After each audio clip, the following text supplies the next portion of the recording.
visiting with us. We really appreciate your presence.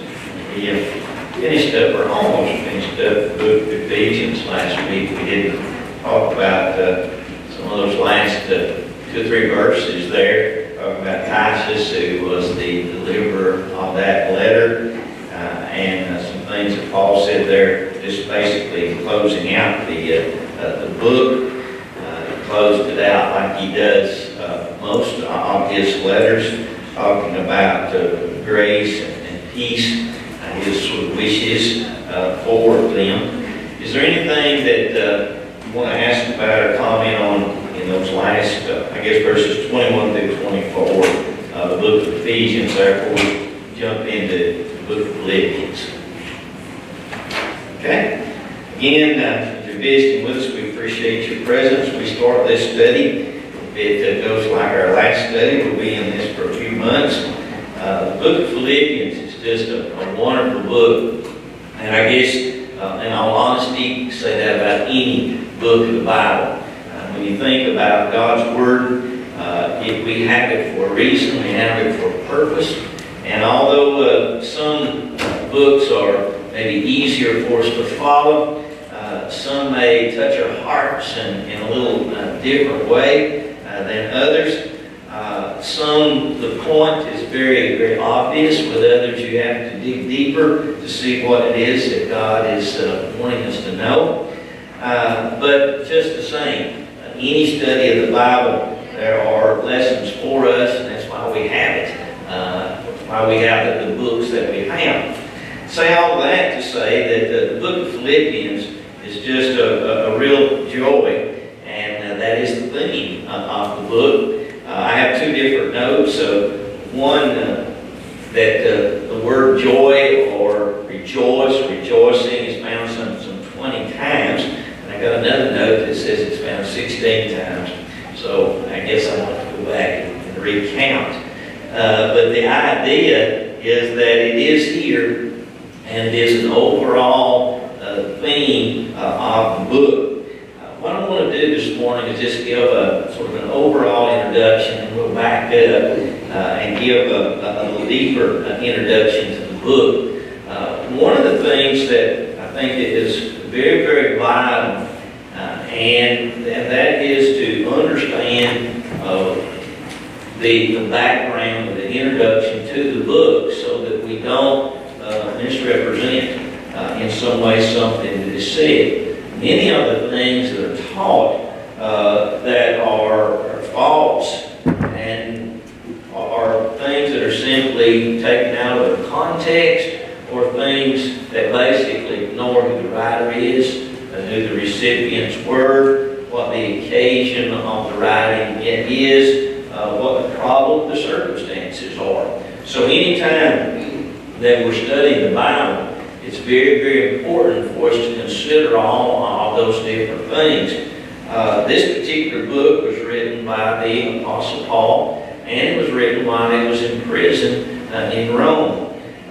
He founded the church in Philippi on his second missionary journey. You can go to the book of Acts and find where Paul and Silas had made their way to this particular city. And you remember the story of Lydia and her household, and then the story of the Philippian jailer, as well as the young lady that had a spirit of deviation, and they cast that spirit out of her.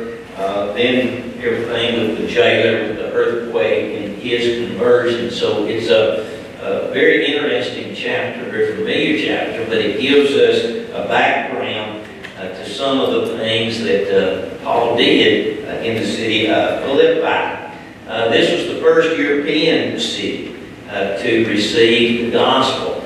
Paul, you remember, had not really planned to go there, but there was a man that appeared to him in the night asking him to come to Macedonia. Paul understood that to be a message from God, so that's how Paul ended up here in the first place.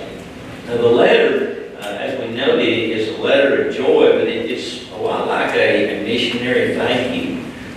These folks had helped Paul. They had sent financial assistance to him.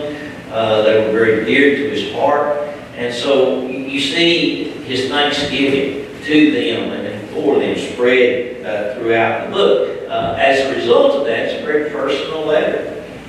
Paul sort of pours his heart out. More emotion here, especially compared maybe the 1st and 2nd Corinthians, where Paul was really dealing with some problems and issues there. The Philippian church had their issues as well, but not to the degree that we see in some of the other churches.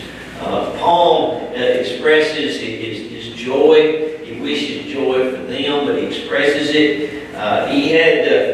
It would seem to me, a lot of reasons not to be happy. He was in jail.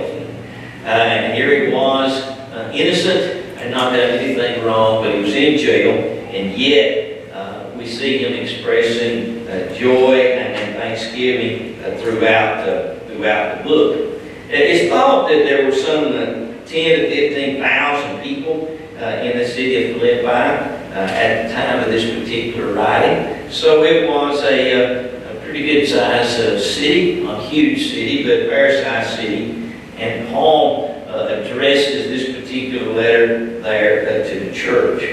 Anybody with a thought there on that brief introduction? Okay, so let's back up and sort of set the stage for the book again. The Apostle Paul, you remember, made 3 missionary journeys to proclaim the gospel. And we find that after the 3rd journey, Paul made his way to Jerusalem. He was arrested there to protect him. They sent him over to Caesarea. He spent 2 years in prison there before he appealed to Caesar, and eventually they moved him on to Rome, where he was in prison there for another couple of years. So, 1st, 2nd journey, Paul established the church at Philippi. He made another journey. Then he was arrested and ended up in Rome.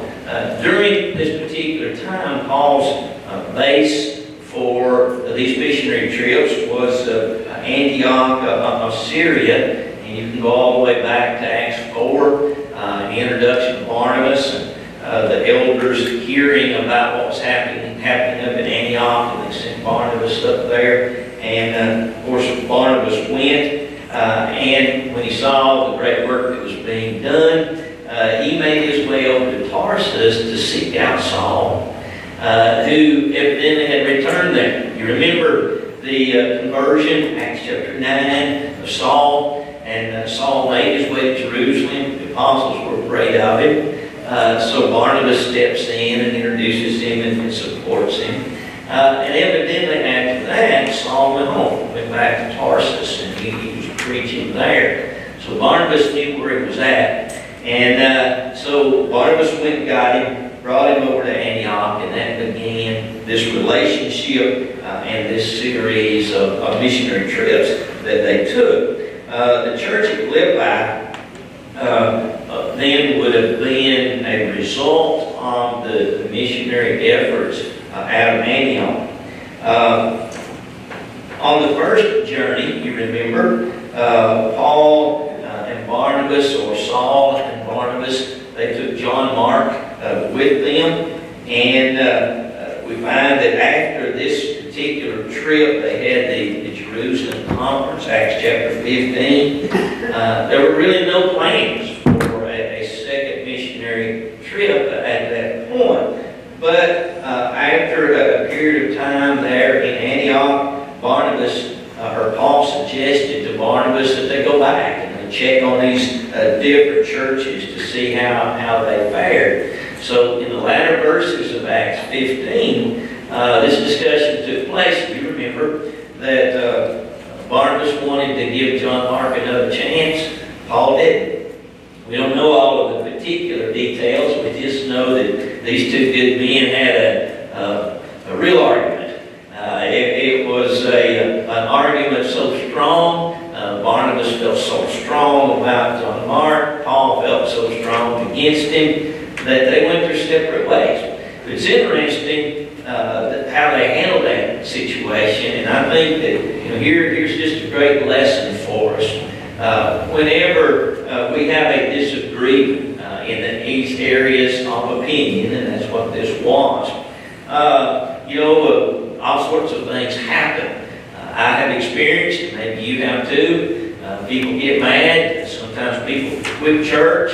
Sometimes people, go to another congregation just to get away from that person that they've had the argument with. Well, what Paul and Barnabas did, Paul selected Silas, Barnabas stuck with John Mark. They went forward, and actually now you had 4 missionaries rather than just the 3. So the work was increased, it was doubled. And that's really the way we should handle disagreements and references to opinions.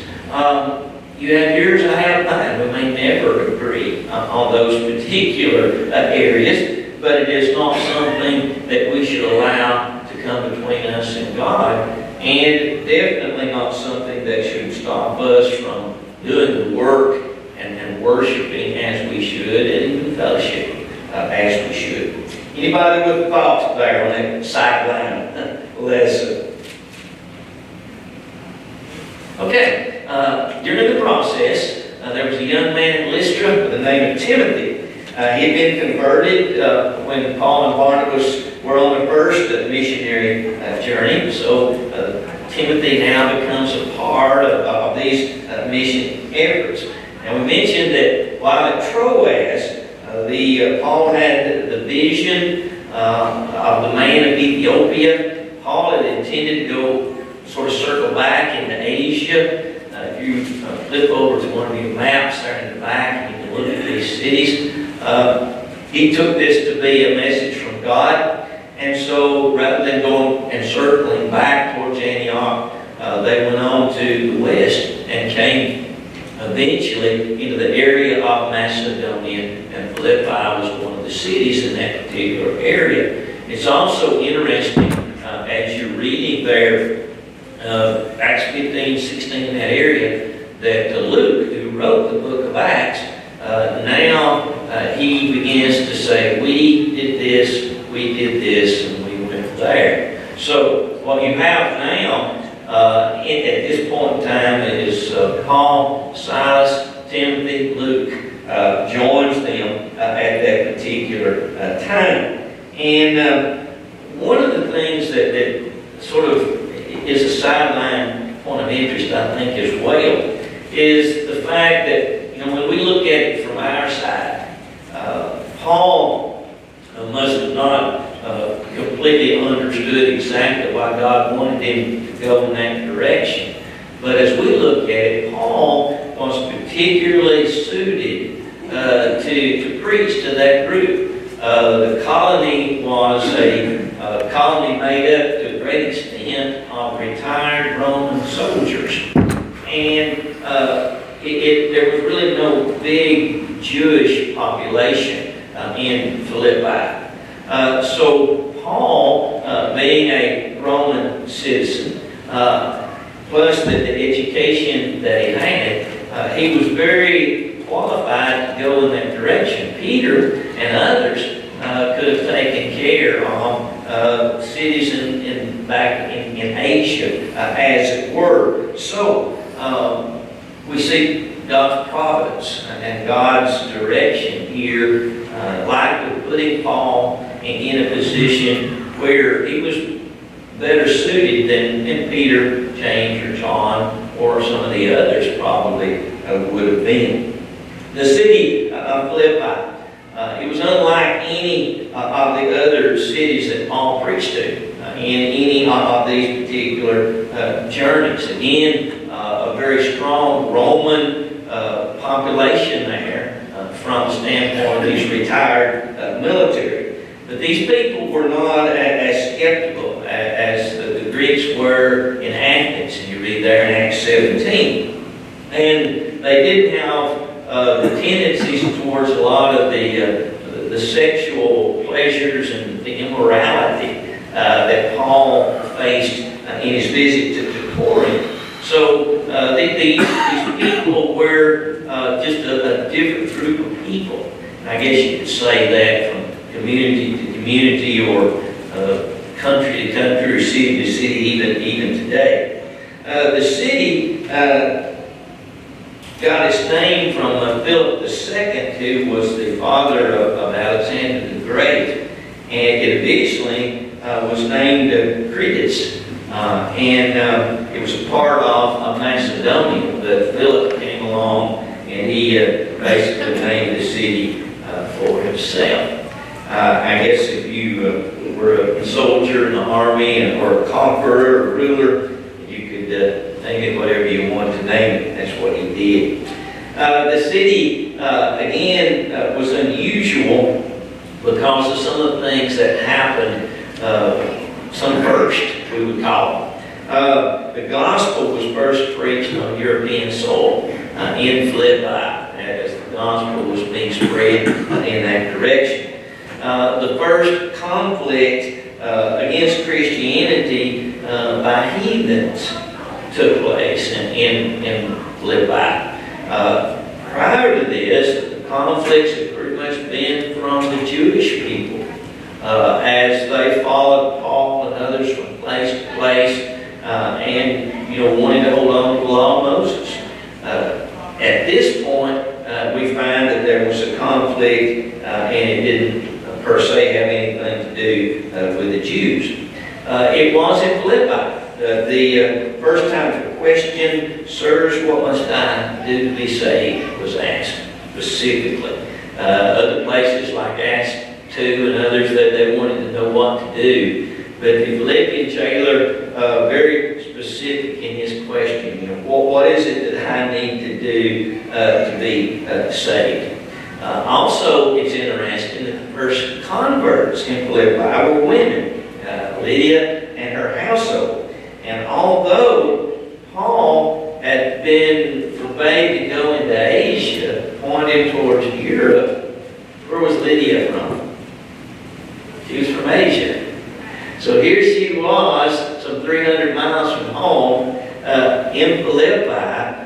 Paul had been told, don't go that direction, go this direction. And here he is, the first converts turned out to be somebody from Asia, just the same. And likely may have later gone back home. She was there on business.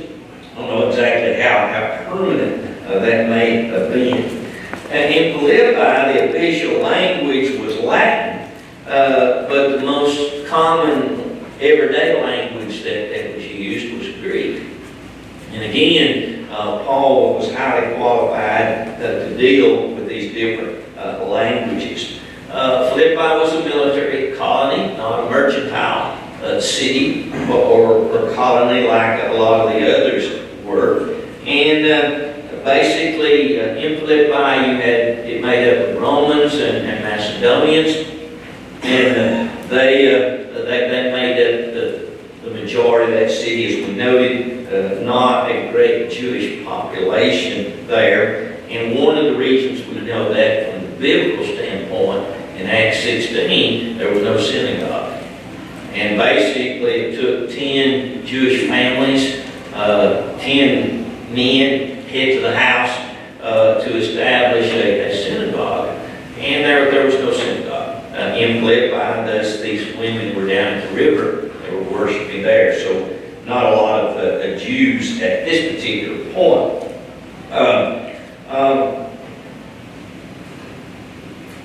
Another thing, I guess, of interest was the young lady that had the Spirit and followed Paul and Silas around, declaring them to be servants of God. And finally, Paul had enough of that and cast the Spirit out. That's how Paul ended up arrested, because of the financial things that these I don't know if they were owners of this young lady, she was a slave, or what the situation was. But that's why Paul got arrested and actually beaten with rods. And then Paul and Silas both were put into jail. So that was the result of what took place there and how he came to preach and teach to the Philippian jailer. Another point, I think, when you look at the occasion of the writing, why Paul actually wrote the letter. One had to do with financial support. Philippi was a church that really supported Paul. They sent money to him for his different efforts. Not a lot of churches did that, but the church at Philippi did. So they had helped him. Then there was a time when they were unable to do so. It seems that now they had learned that he was in jail in Rome. So once again, they began to support him, send a contribution to him that was carried by Epaphroditus. And during the process of Epaphroditus being in Rome and working with Paul, Epaphroditus got sick and he almost died. So the brethren in Philippi were aware of that. They were very concerned about Epaphroditus. In time, when he did recover, Paul was going to send him back. And so he took the opportunity of Epaphroditus' return to Philippi to write this letter and to send the letter to the church. So the circumstances of the writing of the letter, he loved the church. The church was supporting him. They were sending financial means to him. They did so by Epaphroditus, who evidently was a very faithful member of that congregation. He got sick, now he's better, and he's going home, and that was the opportunity of sending the letter. It probably been about 8 years from the time that Paul had first preached in Philippi. And he had last visited them on his way to Jerusalem. You remember the poor saints in Jerusalem because of the drought and famine. Paul encouraged the Gentile churches to put together a contribution. They did. And on Paul's way to Jerusalem, he had visited the church at Philippi. So, some 8 years since he preached and the church started. He had made one visit there in the meantime, but he had been away now for quite some time. The year was about AD 59, and after a year in prison there in Rome, Paul had written to Philemon, to the Colossian church, and also to the Ephesian church, and then maybe closer to the end of that 2 years imprisonment, it's thought that he wrote the Philippian epistle. And if you'll glance down in chapter 1 to verse 12, he talks about that a little bit in verses 12, 13, and 14. But I want you to know, brethren, that the things which happened to me have actually turned out for others the gospel, so that it has become evident to the whole palace guard, to all the rest, my chains are in Christ. And most of the brethren in the Lord, and having become confident by my chains, are much more bold to speak the word without fear. So he was in chains, he was in prison, somewhere during that particular time of the year 59 to 60. He wrote this particular letter, and he was in jail, as is indicated by the chains. Okay, anything of interest or thoughts there with that introduction? Anything you want to add to it? Okay, a little more lengthy introduction, but I hope that knowing these things, and if you haven't already done so, those of you that knew we were starting this study, you might want to go back and really look and research Acts chapter 16, particularly, and look at what took place there as a background to this particular letter and what is taking place here. We start off by saying Paul and Timothy. So Paul included Timothy here, a letter evidently written by Paul, but maybe just a way of encouraging Timothy, and maybe because of the knowledge of Timothy that they had in Philippi. Paul mentions him, bond servants of Jesus Christ, which means a volunteer slave. I heard somebody say one time that if Paul was alive today, you knew what team he'd be on for because he was a volunteer.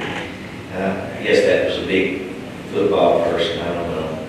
But he was a bond servant of Jesus Christ to all the saints in Christ Jesus who are in Philippi with the bishops or the elders and deacons. So Paul sets forth in this very same verse, the very first verse, how he looked upon himself. Paul introduced himself at times as an apostle, but not all the time.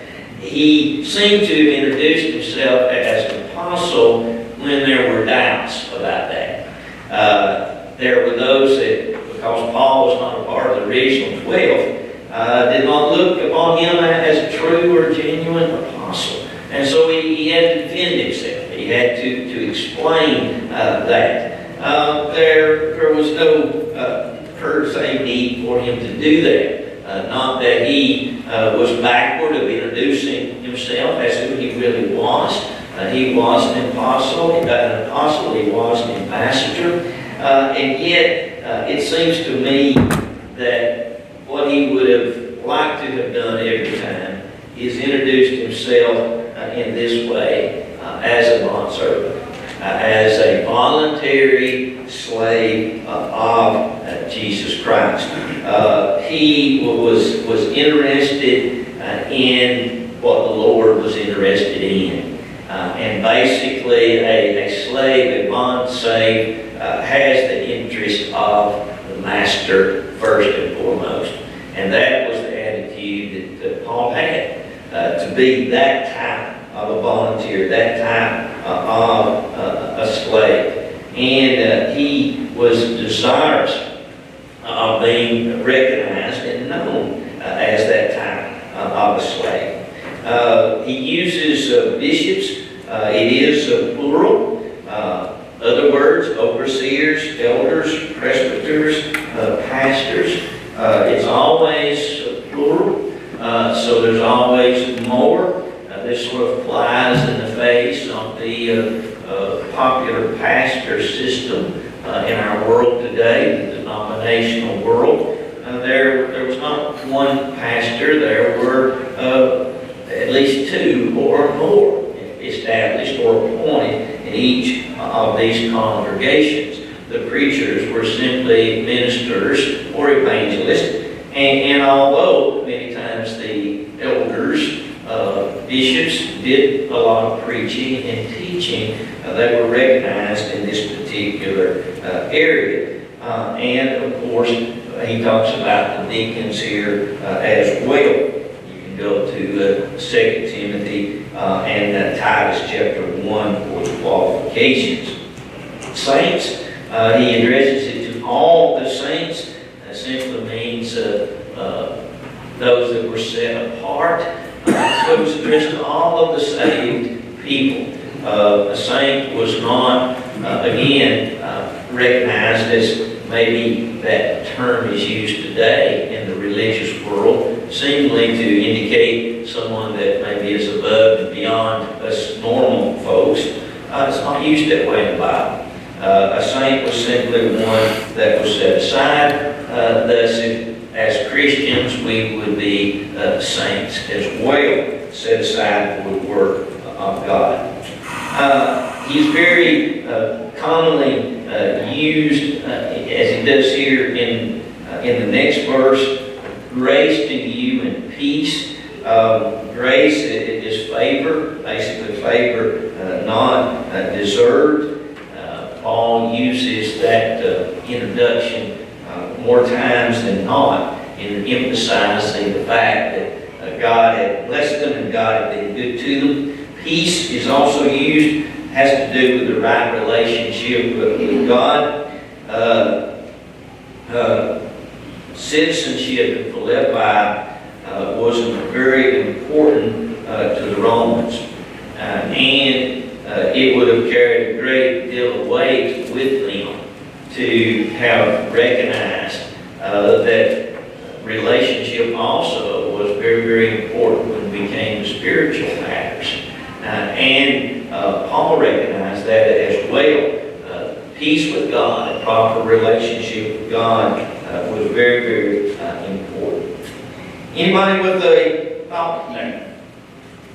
I'm rambling on here this morning in high gear. I wonder how many people, if they had been thrown in prison as Paul was, would have just given up. Yeah, it's a good point, David. Well, no doubt there were numerous folks that did that. Paul mentioned some, in the closing of his letters, particularly in 2 Timothy. He mentions by name some individuals that did give up and turned away.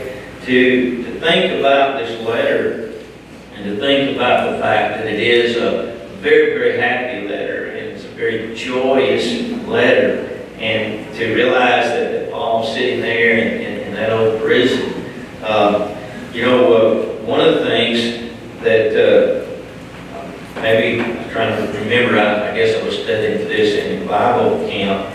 We don't know a whole lot about the prisons, but studies that have been done in Rome, some of the excavations that they've done, they said that there was a prison and it was a rock quarry at one time, and they simply blocked it up. It had no windows, it had no doors, it had a hole in the top, basically, that they would drop the people through, and I don't know how they got them out, if it was a rope or whatever, but and then there was another building on top of that, basically the same. No windows, no doors, no outlet. So you can, basically in the dark, obviously no bathroom. Can you imagine a group of people there in this with no outlet, basically food and water dropped to you? And Paul was in one of those Roman prisons for a couple of years, and then later likely back before it was executed.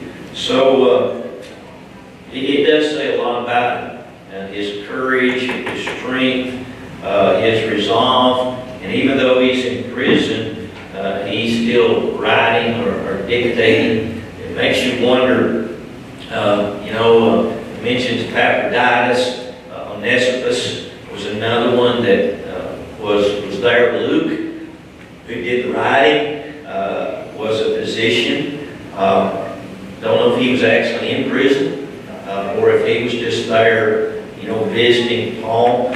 But a lot of others, most likely, Paul mentions that, were afraid. Maybe fear of being put in prison or being put to death even. So I can't imagine how strong he was to endure what he endured. Anybody else with a thought there?